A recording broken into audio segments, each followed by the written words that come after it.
ஹாய்ங்க, welcome to மனோவின் healthy சமையல். So நம்மளோட கிச்சன்ல இன்னைக்கு நம்ம என்ன பண்ண போறோம்னு பாத்தீங்கன்னா ஈவினிங் டீ டைமுக்கு ஒரு ஸ்நாக்ஸ் தான் பண்ண போறோம். எப்படி பண்றதுன்னு பாத்திரலாமா வாங்க. ஸோ நான் ஒரு கப்பு கோதுமை மாவு எடுத்திருக்கேன். ஒரு கப்பு கோதுமை மாவு எடுத்தனால அரை கப்பு சுகர் நாட்டு சர்க்கரை எடுத்திருக்கேன். ஸோ நாட்டு சர்க்கரை போட்டு தான் ஏலக்காய் வந்து நான் பொடி பண்ணி வச்சிருக்கேன். அதுக்கப்புறம் கொஞ்சம் பட்டர், அப்புறம் ஒரு ஸ்பூன் வந்து எள்ளு எடுத்திருக்கேன், ஒரு டம்ளர் தண்ணி. இவ்வளவுதான் நம்ம பண்றதுக்கு தேவையான பொருள். ஒரு பாத்திரம் எடுத்துட்டு ஒரு கப்பு கோதுமை மாவு கூட சேர்த்துருங்க. அது கூடயே நம்ம எடுத்து வச்சிருக்கிற ஒரு டீஸ்பூன் எள்ளும் சேர்த்துருங்க.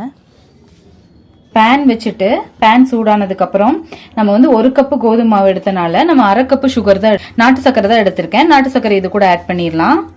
சுகர் கூட கொஞ்சம் தண்ணி சேர்த்துடலாம். தண்ணி சேர்த்துட்டு நான் கொஞ்சம் பட்டர் இது கூட சேர்க்கிறேன். அதுக்கப்புறம் வந்து நான் ஏலக்காய் வந்து கரும்பு சர்க்கரையோட தான் பொடிச்சு வச்சிருக்கேன். அந்த கரும்பு சர்க்கரையோட பொடிச்சு வச்சிருந்த ஏலக்காய் பொடியும் இது கூட சேர்த்துடலாம். நம்ம பாவு காய்ச்ச போறது இல்ல, வெள்ளம் ஒண்ணு கரைஞ்சா மட்டும் போதும். இதை ஊத்தி தான் நம்ம மாவு பிசைய போறோம். இப்ப பாத்தீங்கன்னா நம்ம வெள்ளை தண்ணி வந்து சூடாயிருச்சு. ஸோ இந்த வெள்ளைப்பாவு கொஞ்சம் கொஞ்சமா சேர்த்து நல்லா பிசைஞ்சிருங்க. நம்ம முறுக்கு மாவு பதத்துக்கு பிசையணும். இப்போ சூடா இருக்கனால ஒரு கரண்டி வச்சு நல்லா கிளறி விடுங்க. அப்புறம் ஒரு 5 நிமிஷம் ரெஸ்ட் விட்டுட்டு நீங்க கையிலே இதை வந்து பிசைஞ்சிடலாம். இப்போ மாவு வந்து இந்த பதத்துக்கு நீங்க பிசைஞ்சிருங்க. அவ்வளவுதான். இதை ஒரு 10 நிமிஷம் நம்ம ரெஸ்ட்ல விட்டுறலாம். ஒரு சின்ன உருண்டை எடுத்து வச்சுட்டு ஃபர்ஸ்ட் சப்பாத்திக்கு மாவு தேய்க்கிற மாதிரி தேய்ச்சிடலாம்.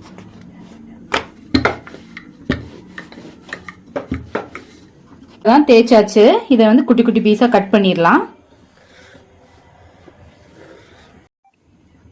அவ்வளவுதான், கட் பண்ணியாச்சு. ஸோ எண்ணெய் சூடாயிருச்சு. இப்போ நம்ம கட் பண்ணி வச்சதெல்லாம் இதில் போட்டு பொரிச்சிடலாம்.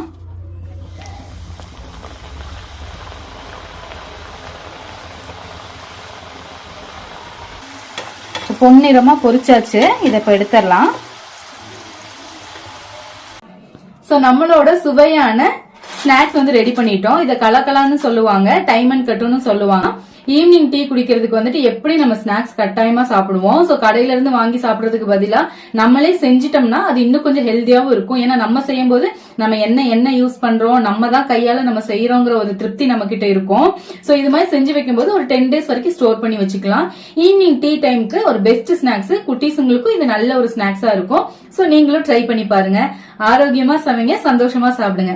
இது மாதிரியான ஹெல்தியான சமையல் குறிப்புக்கு ஹெல்தி சமையல ஃபாலோ பண்ணுங்க. அடுத்த ஒரு நல்ல வீடியோல பார்க்கலாம். Bye bye. நம்மளோட ஸ்நாக்ஸ் வந்து ரெடி ஆயிடுச்சு.